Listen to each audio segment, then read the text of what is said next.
దేవుని నామంలో మీ అందరికీ వందనాలు. ఈరోజు మనము ఈ లెంట్ డేస్ అనే ఈ ఆచరణలో మనం ఉన్నప్పుడు మనము ఈ యొక్క వ్యక్తి గురించి మనం నేర్చుకొని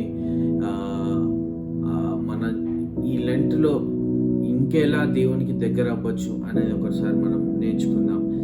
ఈ వ్యక్తి ఎవరంటే ఈయన పేరు స్టెఫెను అనే వ్యక్తి ఎవరు అంటే ఈయన మొట్టమొదటి క్రైస్తవ హతసాక్షిగా అక్కడ బైబిల్లో రాయబడి ఉన్నట్టుగా మనము చూస్తా ఉన్నాం.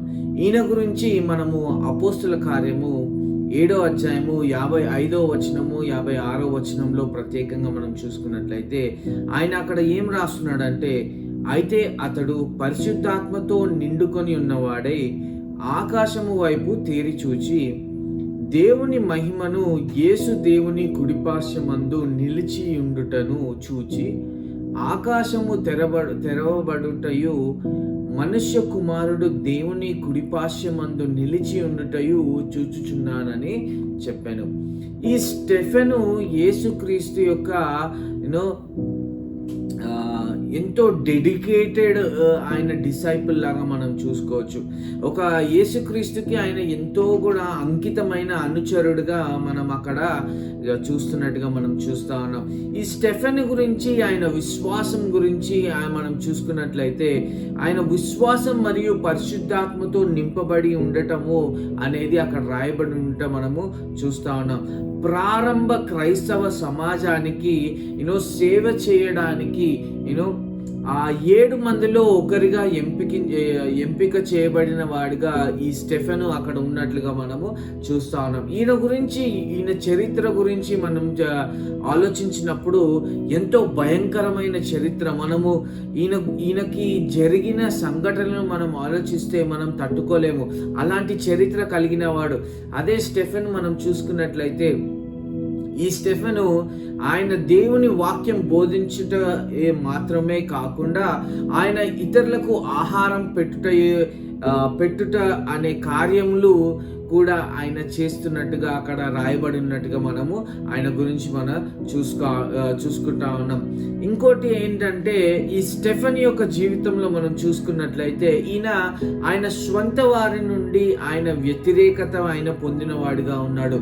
ఆయన వెలివేయబడిన వ్యక్తిగా ఆయన ఉన్నాడు. తన సొంత వ్యక్తులే, తన ఫ్యామిలీ మెంబర్సే, తన క్లోజ్ ఫ్రెండ్స్ ఆయనని విడిచిపెట్టినట్టుగా మనము చూస్తూ ఉన్నాం. హింసకు ఆయన ఎదుర్కొన్న వాడై వాళ్ళ ద్వారా మనము చూస్తూ ఉన్నాం.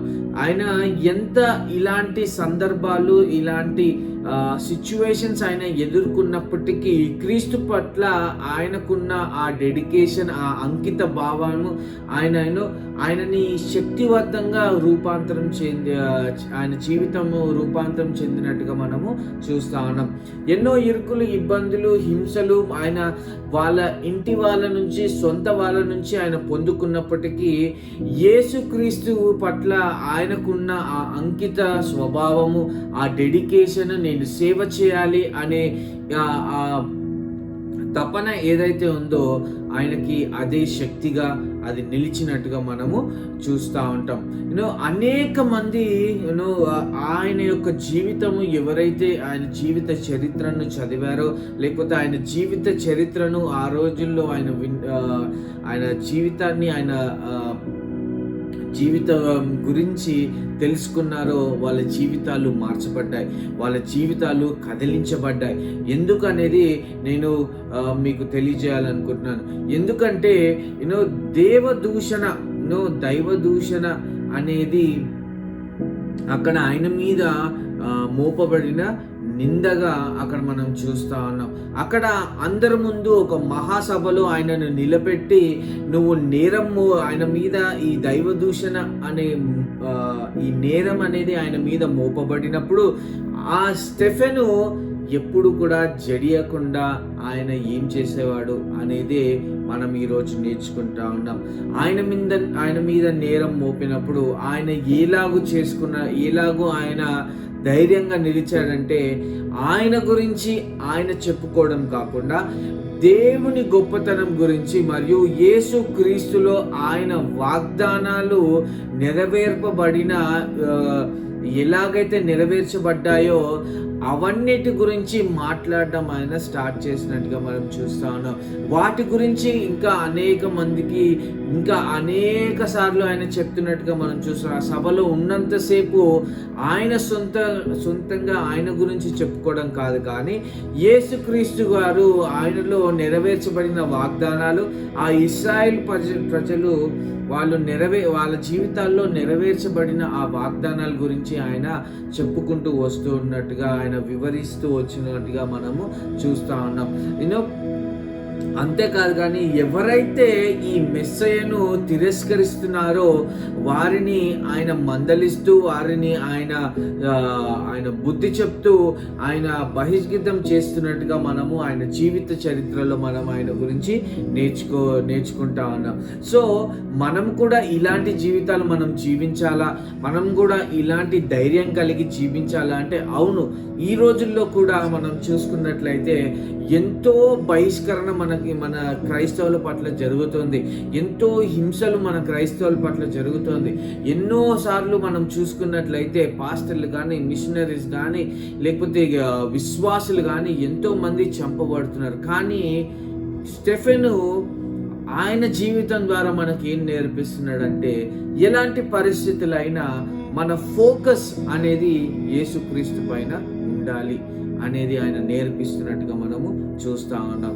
సో ఈరోజు మనం నేర్చుకుంటా ఉన్నాం స్టెఫెన్ జీవితం ద్వారా మన ఫోకస్ అనేది ఎక్కడ ఉంది అనేది మనము చూస్తూ ఉన్నాం. ఆయన జీవితంలో ఆయన ఏ విధంగా అయితే కదలించబడని విశ్వాసం కలిగి స్టెఫెన్ ఉన్నాడో అలాంటి కదలించబడని విశ్వాసం మన జీవితంలో మనం కలిగి ఉండాలి.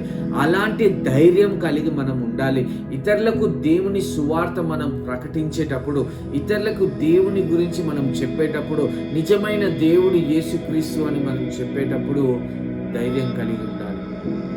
ఆయన జీవితం ద్వారా, ఆయన జీవితం లాగా మన జీవితంలో కూడా ఎన్నో అపనిందలు మన మీద వేయవచ్చు, ఎన్నోసార్లు మన మీద హింసలు జరగవచ్చు.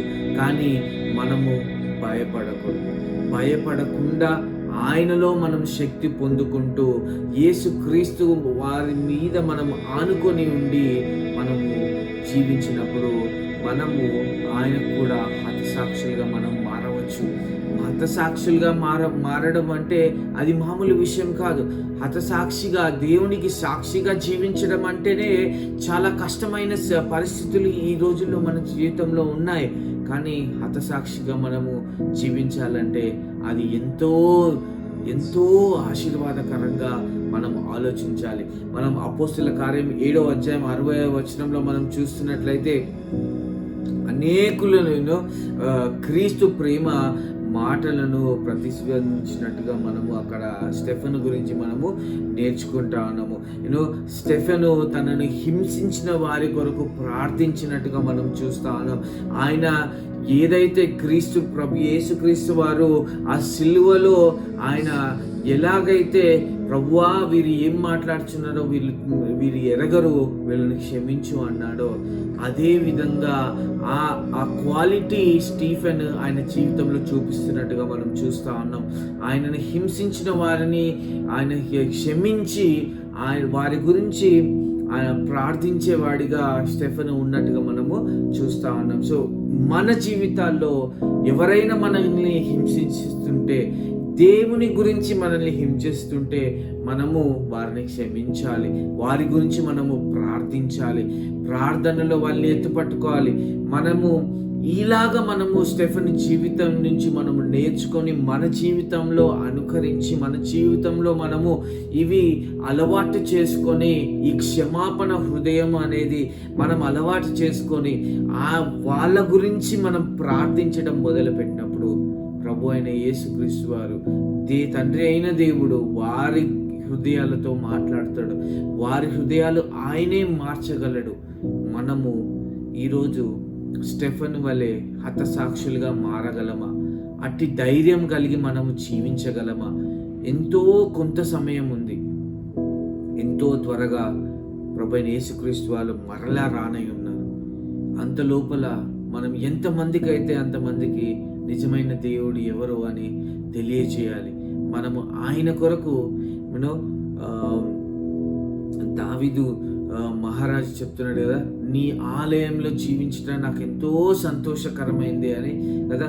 ఒక్క దినము నీ సన్నిధిలో గడుపుట 1000 దినములు బయట గడుపుట కంటే శ్రేష్టం కదా.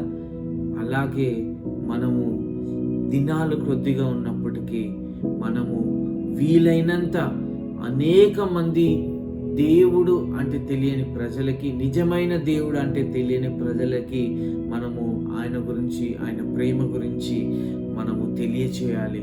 ఒకవేళ హతసాక్షిగా మనం మారడానికైనా సిద్ధంగా ఉండాలి అని ఈరోజు నేను మీ అందరితో పంచుకుంటా ఉన్నాను. ఈ కొద్ది వాక్యాలు మనందరి జీవితాల్లో ఆశీర్వాదకరంగా ఉండాలని ప్రార్థిస్తున్నాను. God bless you.